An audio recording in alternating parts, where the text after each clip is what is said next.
السلام علیکم. Welcome to our channel Novelistan Urdu novels library.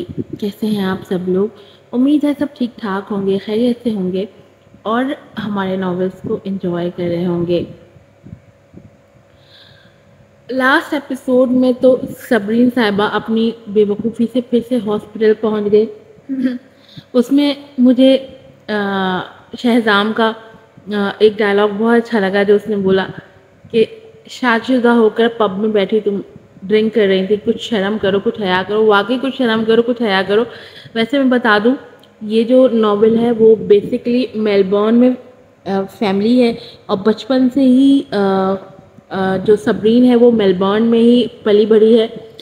اب ماں باپ کی موجودگی میں کیوں اس طرح سے صبرین ہو گئی، یہ ساری جو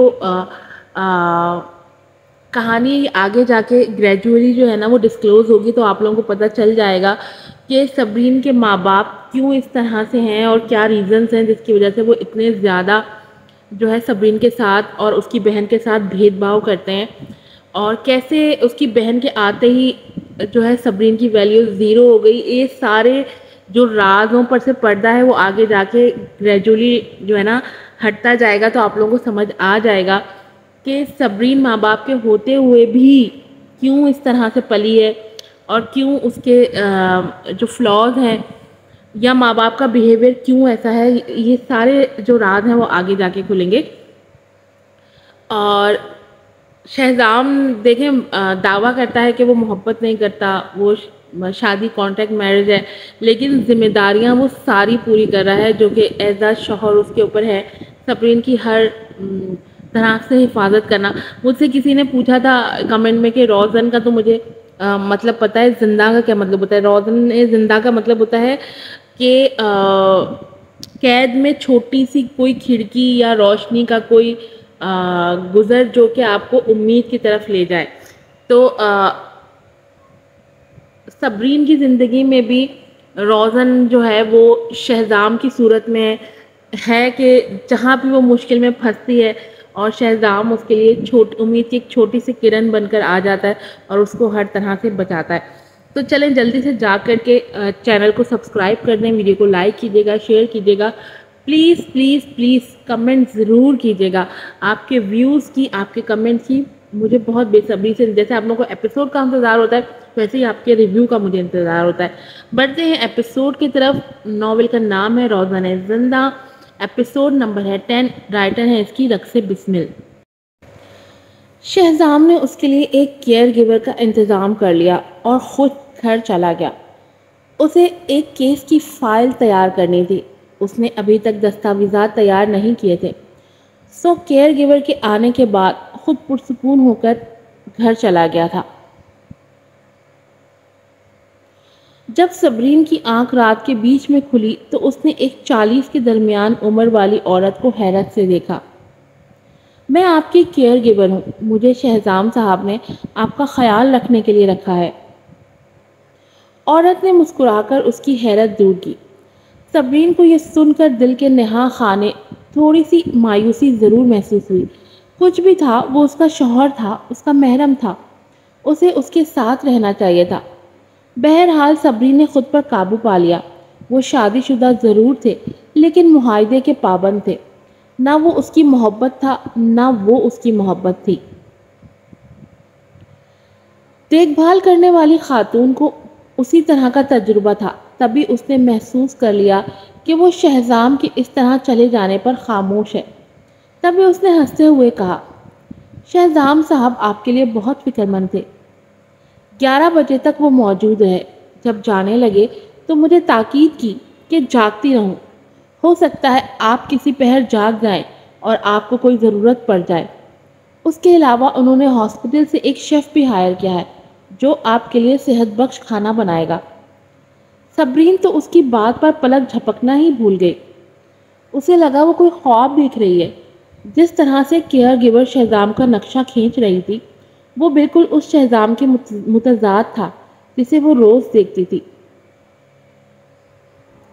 کیئر گیور بہت باتونی سی خاتون تھی. وہ مسلسل نان اسٹاپ شہزام کی تعریفیں کیے جا رہی تھی اور صبرین کو مسلسل یہی لگ رہا تھا وہ کسی اور کے متعلق سن رہی ہے۔ How strange! میں نے اس ہاسپٹل میں بہت ساری فیملیاں دیکھی ہیں۔ شہزام صاحب باہر سے جتنے سخت دکھائی دیتے ہیں اندر سے نہایت نرم دل ہیں۔ صبرین کل رات کا واقعہ ذہن میں دہرایا۔ جس طرح شہزام کا رویہ تھا اس سے ایمانداری کی بات یہی تھی کہ یہی ظاہر ہوتا تھا کہ باہر سے بظاہر سخت دکھائی دینے والا آدمی اندر سے نہایت سافٹ ہے۔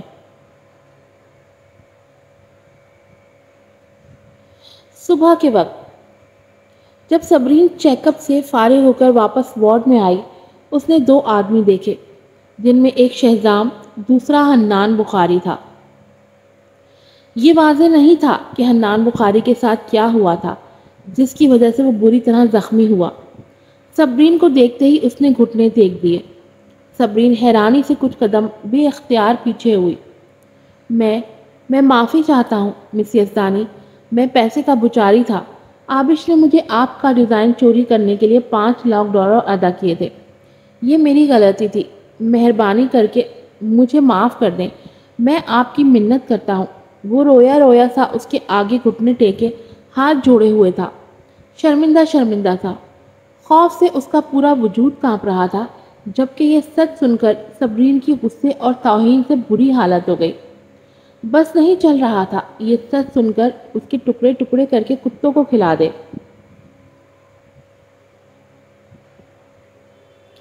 وہ خود پر قابو نہ رکھ سکی، جتنا ہو سکا اتنی قوت کے ساتھ اس کے چہرے پر مکہ مارا۔ ادھر حنان کی جیسے ناک کی ہڈی ٹوٹ گئی۔ ایک کڑک کی آواز وارڈ کے سناٹے میں بام و در نے بخوبی سنی اور محفوظ کر لی۔ میں تمہیں کیوں معاف کروں؟ کیا تم جانتے ہو کہ تم نے کیا برباد کیا ہے؟ تم نے بطور ڈیزائنر میری ساکھ اور میرے وقار کو برباد کیا ہے۔ تم جیسا بدماش بالکل بھی ڈیزائنر بننے کے اہل نہیں ہے، کبھی بھی نہیں۔ ہاں آپ صحیح کہتی ہیں مس یزدانی، میں واقعی میں ڈیزائنر بننے کے لائق نہیں ہوں۔ سر جھکائے ہی حنان نے افسردگی سے کہا، کیونکہ اب میں کبھی بھی ڈیزائن نہیں کر سکتا۔ صبرین دنگ رہ گئی، تبھی اسے احساس ہوا کہ اس کے دونوں ہاتھ نیچے لٹک رہے ہیں اور اس کی کلائیوں پر پٹی بندھی ہوئی ہے۔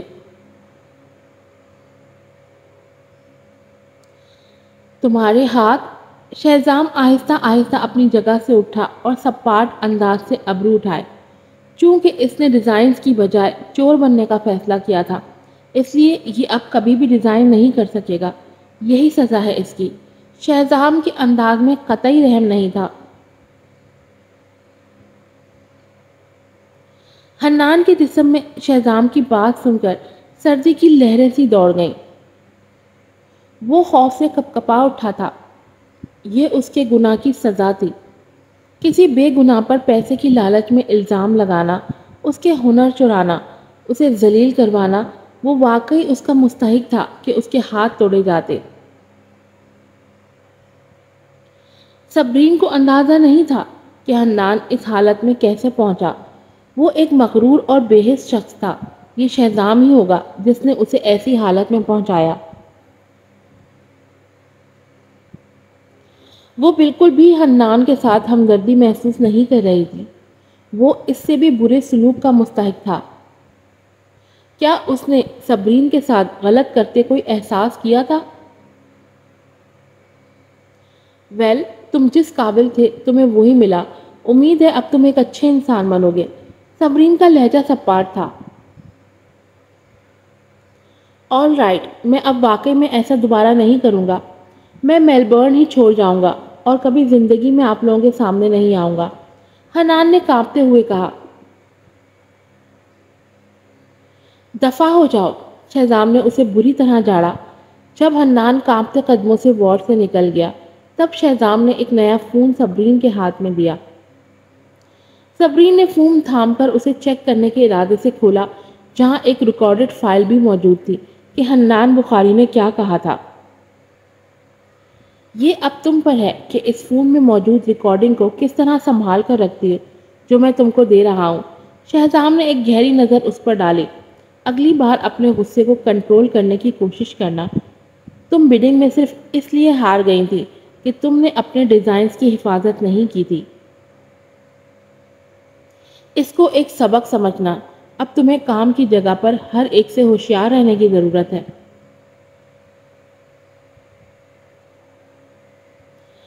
صبرین نے اسے حیرت اور ناسمجھی سے دیکھا۔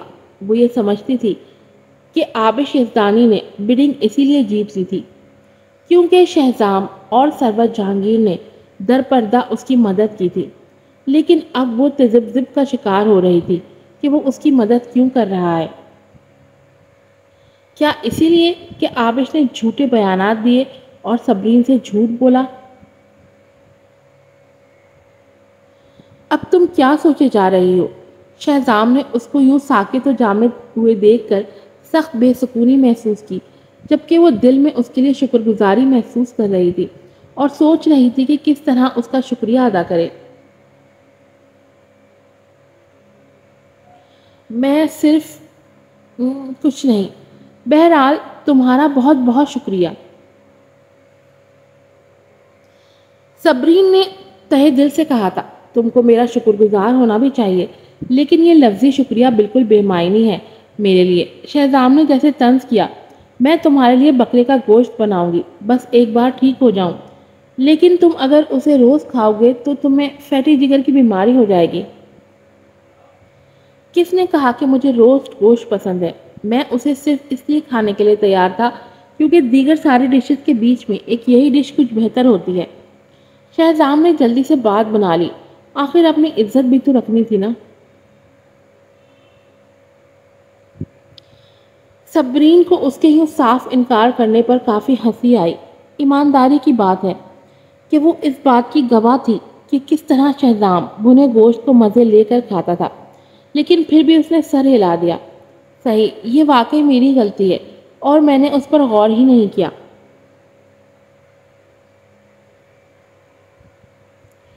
ویسے فون کتنے کا ہے اور کیئر گیور کے ساتھ ہاسپٹل کے چارجز کتنے بنتے ہیں تاکہ میں تمہیں لوٹا سکوں؟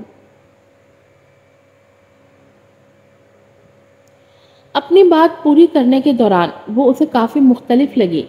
صرف کچھ $1000 ملا کر بھی شاید وہ اسے دینے کے قابل بھی نہ ہوئی تھی۔ نو نیڈ، میں نے یہ سب فیس کے ساتھ ملا کر جیسے تمہیں بطور فدی کی نینی کی سیلری دی ہے۔ مگر پیسہ میرے لیے کبھی مسئلہ نہیں رہا، شہزام نے اس کی بات میں مداخلت کی۔ ابھی میں آفس جا رہا ہوں، تمہاری کیئر گیور کو میں کہہ دوں گا کل کے ڈسچارج پروسیس میں تمہارے ساتھ رہے۔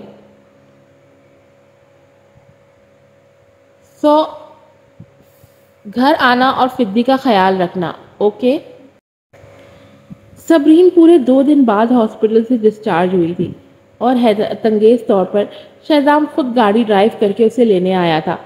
اس کے پہلے والے لیے دیے سے سلوک کو مد نظر رکھتے ہوئے شہزام کے حالیہ کیئرنگ سلوک سے صبرین دل ہی دل میں خوشی محسوس کرنے لگی تھی۔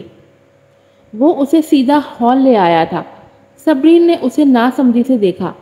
شہزام نے گاڑی پارک کرتے کہا، فدی بہت کمزور ہو گئی ہے، جب تم نہیں تھی اس کا کھانا پینا بھی کم ہو گیا تھا، کچھ زیادہ چیزیں خرید کر اس کے لیے کچھ اچھا سا پکانا۔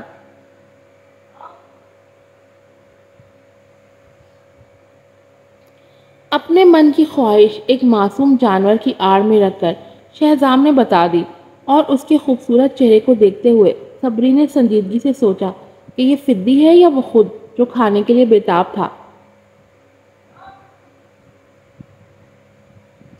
کس بات کا انتظار کر رہی ہو؟ جلدی کرو، اسے سوچتا پا کر شہزام نے اسے متوجہ کیا تھا۔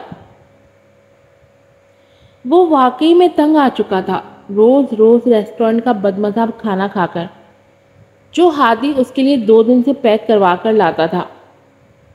اوہ، وہ چونکی اور جلدی سے سیٹ بیلٹ کھول کر نیچے اتر آئی۔ اب جبکہ وہ اس کے ساتھ اتنا نرم ہو رہا تھا تو صبرین کا بھی فرض بنتا تھا کہ اس کے لیے اچھا سا کھانا پکائے۔ مال میں گھومتے اس کے ذہن میں بلی کا ہی خیال تھا۔ یہاں کافی ساری چیزیں اسے فدی کے معیار کی لگیں۔ اس کا ارادہ دہی لینے کا بھی تھا، تازہ دودھ، فروٹ اور کافی، سارے پیک کھانے۔ شاپنگ کے دوران صرف ایک چکر میں ہی اس کی ٹرالی بھر چکی تھی۔ اب یقینی طور پر اتنی ساری چیزیں اٹھا کر لے جانے میں مشقت کرنی پڑے گی، یہ سوچ کر ہی وہ تھکنے لگی۔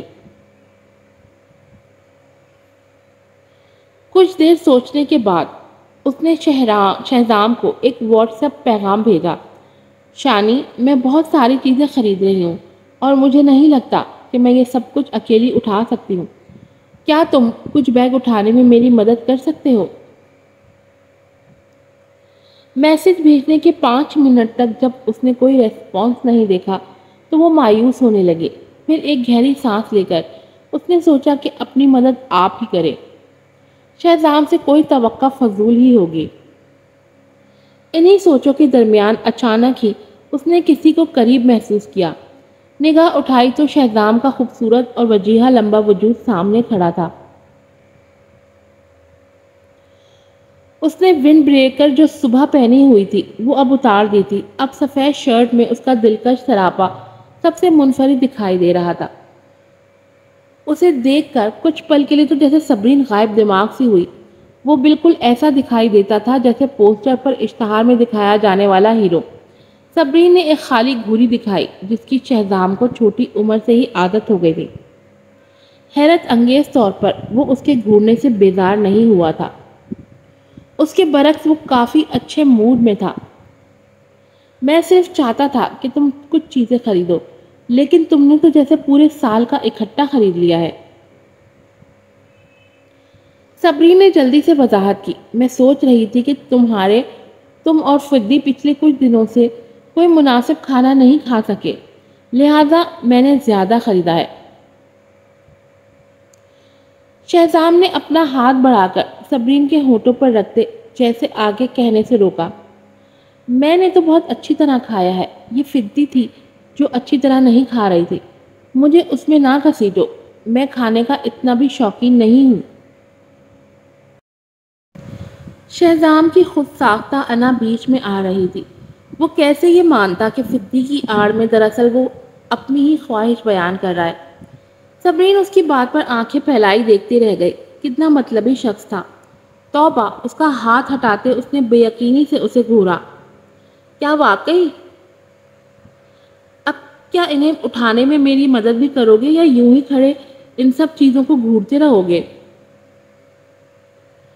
صبرین اچھے سے اس کی نظروں کی چمک بھانپ گئی تھی جو کھانے کی مختلف اشیاء دیکھ کر شہزام کی آنکھوں میں تھی۔ ہاں سچ کہہ رہا ہوں، فدی نے کچھ بھی اچھا نہیں کھایا۔ شہزام جیسے کسی اور ہی دھیان میں تھا۔ اس کے وقار کو بچانے کے لیے صبرین نے بھی فقط سر ہلایا اور کچھ سوچ کر وضاحت کی، جو چیزیں میں خرید رہی ہوں وہ ساری ضروریات کی ہی ہیں۔ تم کو ہر روز دہی، تازہ دودھ اور پھل کھانے کی ضرورت ہے تاکہ تمہارے جسم کو مناسب غذائیت حاصل ہو اور تم صحت مند نظر آ سکو، کیونکہ تم ہر روز سخت محنت کرتے ہو۔ شہزام اس کے بیوی والے کیئرنگ انداز پر جیسے سن ہو گیا۔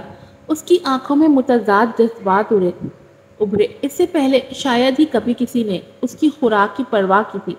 دوسرے لوگوں نے جس چیز کی زیادہ تر پرواہ کی تھی وہ اس کی سوری خاندان کو فائدہ پہنچانے کی صلاحیت تھی، اور اس نے بھی صرف سوری خاندان کی ضروریات کو پورا کرنا ہی فرض سمجھا تھا۔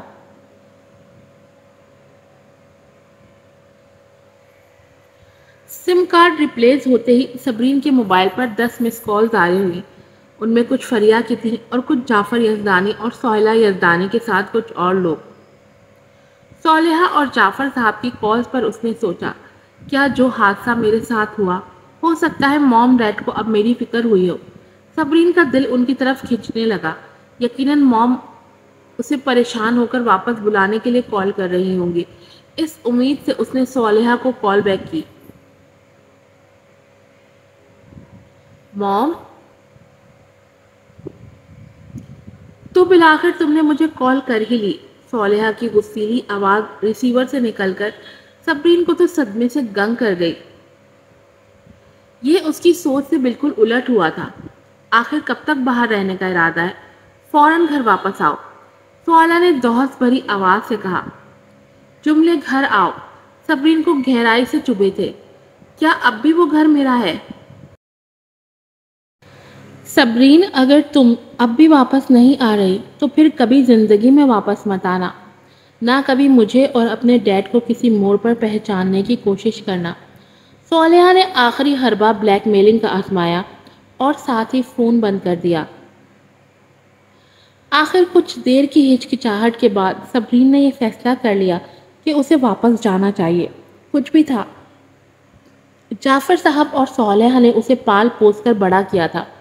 اس کا گھر جانے کا ایک مقصد یہ بھی تھا کہ حنان بخاری کی ریکارڈنگ اپنی ماں اور باپ کو سنائے تاکہ ان کو بھی آبش کے اصل رنگ کا پتہ چلے۔ یہ اس کی نادانی ہی تو تھی جو ایسا سمجھ رہی تھی۔ 1 گھنٹے بعد وہ گاڑی ڈرائیو کر کے یزدانی ریزیڈنسی آ گئی۔ حالانکہ اسے اس گھر سے نکلے صرف 1 مہینہ ہی ہوا تھا، لیکن ایک اجنبی احساس اس کے دل کو چھو گیا، جیسے یہاں رہنے والے سارے لوگ بدل چکے ہوں۔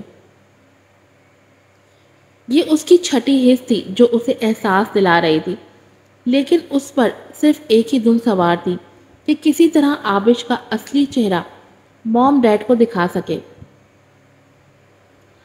پارکنگ ایریا میں ایک طرف کار کو پارک کر کے وہ اندر داخل ہوئی۔ جعفر صاحب، صالحہ یزدانی اور آبش لیونگ روم میں موجود تھے۔ جس لمحے صبرین نے آبش کے چہرے کو دیکھا، اس کے اندر نفرت سی بھڑک اٹھی۔ ڈیڈ، موم، کیا آپ جانتے ہیں کہ اس نے میرا ڈیزائن چرایا ہے؟ اور وہ سب بھی مجھے اس بات پر کوئی اعتراض نہیں کہ تم مجھ پر باہر کیا الزام لگاتے ہو، لیکن تمہاری ہمت کیسے ہوئی مجھ پر میرے ہی گھر میں کیچڑ اچھالنے کی؟ آبش کے چہرے پر ایک تلخ مسکراہٹ پھیل گئی۔ میں نے پہلے ہی کہا تھا کہ میں نے کچھ نہیں کیا۔ صالحہ کے خوبصورت نقول صبرین کا الزام سن کر بگڑ گئے تھے۔ آخر تم اپنی بہن کے پیچھے ہاتھ دھو کر کیوں پڑی ہو؟ جب بھی آتی ہو کوئی نہ کوئی نیا الزام لگا دیتی ہوں۔ میں پوچھتی ہوں، آخر اس نے تمہارا کوئی قرض کھایا ہے؟ صالحہ کی بات پر صبرین نے فون نکالا۔ میرے پاس ثبوت موجود ہے۔ اس نے فون سے ریکارڈڈ ویڈیو چلا دی۔ آبش نے اچھی طرح حنان بخاری کی آواز پہچانی تھی۔ اس کے تاثرات یکدم بدل گئے، تاہم اس نے جلدی اپنے آپ کو کمپوز کر لیا اور معصومیت سے غمگین انداز میں بولی، مجھے نہیں پتا کہ کون سے فضول شخص سے تم نے یہ ریکارڈنگ حاصل کی ہے۔ یہ حنان بخاری کون ہے؟ میں تو اسے جانتی تک نہیں۔ صبرین نے رخ موڑ کر جعفر صاحب کو قدرے سرخ نمناک آنکھوں سے دیکھا۔ ڈیڈ، آبش نے $10,000 حنان بخاری کے اکاؤنٹ میں ٹرانسفر کیے تھے، جسے آپ اب بھی آسانی سے چیک کر سکتے ہیں۔ وہ ایک دیہی علاقے میں پلی بڑھی ہے اور آپ کے سکھانے کے بعد ہی تھوڑی بہت ڈیزائننگ کرنا سیکھی ہے، لیکن کم عرصے میں پھر بھی کتنا سیکھ سکتی تھی اور اتنا شاندار ڈیزائن کیسے تیار کر سکتی تھی؟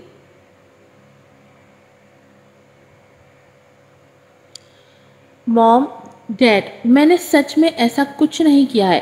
مگرمچھ جیسے آنسو آبش کی آنکھوں سے بہتے گال بھگونے لگے، جس پر صالحہ تڑپ اٹھی۔ صالحہ نے صبرین کی طرف ہاتھ بڑھایا۔ سبی، یہ ریکارڈنگ ذرا مجھے دکھانا۔ کافی دیر عرصہ بعد جب صبرین نے صالحہ کو اپنے نک نیم سبی سے پکارتے ہوئے سنا، اس نرم دل لڑکی اور سچی لڑکی کا دل اس کی طرف جیسے پگھل سا گیا۔ صبرین نے بخوشی فون اس کے حوالے کیا۔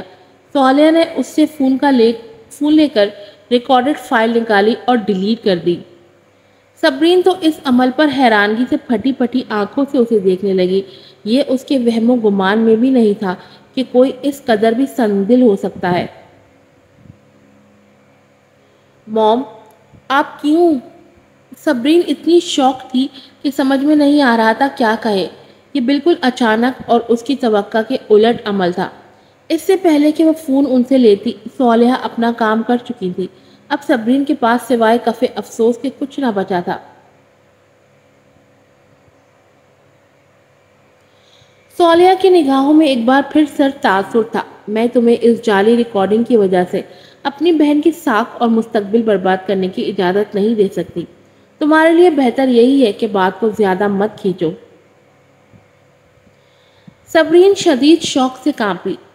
اس وقت اس کے منہ سے بے اختیار ایک کھوکھلی سی ہنسی نکلی۔ اب میں نے یہ دیکھ لیا، آپ دونوں کو بالکل بھی یہ پرواہ نہیں کہ ریکارڈنگ اصلی تھی یا جعلی، آپ کو صرف اور صرف اس کی پرواہ ہے۔ کتنے بے حس لوگ ہیں آپ، کیا واقعی میں آپ کی بیٹی ہوں؟ دکھ سے اس کی آواز کانپ رہی تھی۔ جعفر یزدانی نے اشتعال میں آ کر میز پر ہاتھ مارا اور اٹھ کھڑا ہوا۔ اگر میں پہلے جانتا ہوتا کہ تم آگے چل کر اس طرح کا خطرہ بنو گی تو میں تم جیسی لڑکی کو اسی وقت چھوڑ دیتا۔ تم نے جو عظیم کام کیا ہے پہلے اسے دیکھو۔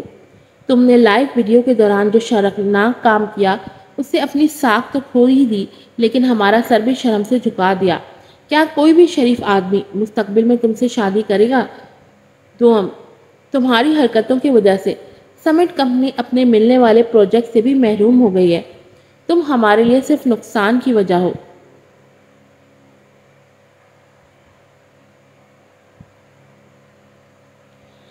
مجھے نہیں معلوم کہ آپ کس بارے میں بات کر رہے ہیں، صبرین نے روتے ہوئے مسلسل نفی میں سر ہلایا۔ کیا میرے والدین کی حیثیت سے آپ لوگ میرے لیے بالکل بھی پریشان نہیں ہوئے؟ جب میں نے اس قدر بھیانک واقعے کا سامنا کیا تھا، وہ گنگ تھی۔ بہت اچھے کام کیے ہیں تم نے، صالحہ نے تانا مارا۔ کوئی تعجب نہیں جو عزت نے تمہیں دھتکار دیا۔ صبرین کے الفاظ اس کے تھرکتے ہوئے لبوں کے اندر جیسے سل گئے تھے۔ اس کی ساری امیدیں اور ان لوگوں سے وابستہ ساری توقعات اس کے وجود میں کہیں ٹوٹ کر اپنی موت آپ مر گئیں۔ اتنی بیوقوف کیسے تھی؟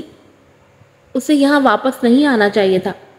ان لوگوں کی نظر میں سچ کی کوئی اہمیت نہیں تھی۔ ان کے لیے اہم صرف اور صرف آبش یزدانی تھی۔ وہ ان کے لیے ایک ایسا خزانہ تھی جسے وہ ایک بار اپنی لاپرواہی سے کھو چکے تھے، اور اب وہ انہیں 20 سال بعد ملی تھی۔ کیسے وہ اس پر کسی کی انگلی برداشت کرتے؟ نا امید ہو کر صبرین نے صالحہ کی جانب ہاتھ بڑھایا۔ مجھے میرا سیل واپس کریں تاکہ میں یہاں سے جا سکوں۔ مجھ جیسی شرمناک لڑکی اس گھر میں آنے کی بالکل بھی مستحق نہیں، نہ ہی آپ سے ریلیٹڈ ہونے کی مستحق ہے۔ کیا تم اب یہاں سے جا کر اس خاندان کو شرمندہ کرنے اور کسی نئے مسئلے سے دوچار کرنے کا منصوبہ بنانا چاہ رہی ہو؟ اب کے جعفر صاحب نے صالحہ کے انداز میں تانا مارا۔ بہتر ہے کہ گھر پر رہو اور اپنے کیے کرتوتوں پر غور کرو۔ جب اپنی ہٹ دھرمی چھوڑو گی تب میں تمہیں جانے دوں گا۔ جعفر یزدانی نے بات ختم کرتے ہی تالی بجائی تھی۔ اچانک ہی کچھ باڈی گارڈز اندر آ گئے اور صبرین کو دونوں طرف سے جکڑ لیا۔ تم لوگ کیا کرنے کی کوشش کر رہے ہو؟ مجھے اغوا کر رہے ہو؟ صبرین تو جیسے حیرت و غصے سے پاگل ہو رہی تھی۔ اس نے کبھی خواب میں بھی نہیں سوچا تھا کہ اس کا خاندان اتنا ظالم ہوگا۔ میں صرف اپنی ضدی بیٹی کو ایک سبق سکھانا چاہتا ہوں۔ اسے سیڑھیوں سے اوپر کمرے میں بند کر دو۔ آبش جلدی سے آگے بڑھی۔ ایسا مت کریں ڈیڈ، آفٹر آل سب بھی ابھی چھوٹی ہے اور نادان بھی۔ سب سے بڑی بات کہ یہاں ہمیشہ ہی مہمان ملنے آتے ہیں۔ یہ بالکل بھی اچھا نہ ہوگا اگر کوئی اوپر سے اس کی چیخ سن لے۔ یہ اچھا نہیں ہوگا، سوچیں ڈیڈ۔ جعفر یزدانی آبش کی بات پر واقعی چکرا کر رہ گیا جب یہ تصور کیا کہ اگر کوئی مہمان ملنے آ جائے اور صبرین کی چیخ سنے تو یہ بالکل بھی ان کے لیے اچھا نہیں ہوگا۔ اسی سوچ کے آتے ہی وہ آبش کے شیطانی مشورے پر راضی ہو گئے۔ ٹھیک کہہ رہی ہو، پھر اسے اپنے پرانے پینٹیگن والے گھر میں لاک کرتے ہیں۔ صبرین تو یہ سن کر ہی گھبرا گئی اور اندر ہی اندر ڈر و خوف سے لرزنے لگی۔ پچھلے سالوں میں وہ صرف ایک بار وہاں عبادت کی غرض سے سب کے ساتھ گئی تھی۔ پینٹیگن والے گھر کو 50 سے 60 سال پہلے یزدانی خاندان نے چھوڑ کر شہر والے گھر میں رہائش اختیار کی تھی۔ حالانکہ اس گھر کی تزئین و آرائش کی گئی تھی، لیکن اس کے چاروں طرف ویران علاقہ تھا اور کافی خوفناک بھی۔ صبرین پر اب کھلا کہ آبش نے ڈیڈ کی بات میں اس کے لیے کیوں مداخلت کی۔ آبش، یو بچ، وہ جیسے صدمے سے چیخی۔ سوالا نے صبرین کے منہ پر زوردار تھپڑ مارا۔ بکواس بند کرو، تمہاری بہن تمہاری بہتری کے لیے سفارش کر رہی ہے، پھر بھی تم اس کی توہین کر رہی ہو۔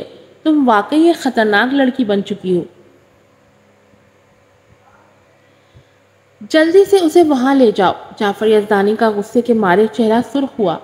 صبرین کی اس تبدیلی پر وہ سخت پریشان تھا۔ اس نے سوچا آخر کس بات نے صبرین کو ایسا بدتمیز اور خطرناک بنا دیا ہے۔ دوران سفر صبرین کو بالکل بھی اندازہ نہ ہوا کہ کتنا فاصلہ طے ہوا ہے۔ وہ مسلسل روتے روتے تھک کر غنودگی میں چلی گئی تھی۔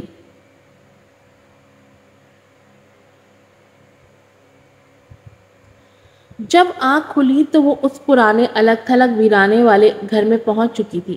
اسے گھسیٹتے ہوئے باڈی گارڈ نے ایک اندھیرے کمرے میں پھینک دیا۔ باہر کا دروازہ بند کر کے لاک لگا دیا گیا۔ اس کمرے کی کھڑکیوں تک پر تختے لگا کر کیلیں ٹھوک دی گئی۔ سب سے بڑی بات یہ کہ نہ یہاں بجلی تھی نہ پانی، ایک کمبل بھی دستیاب نہیں تھا۔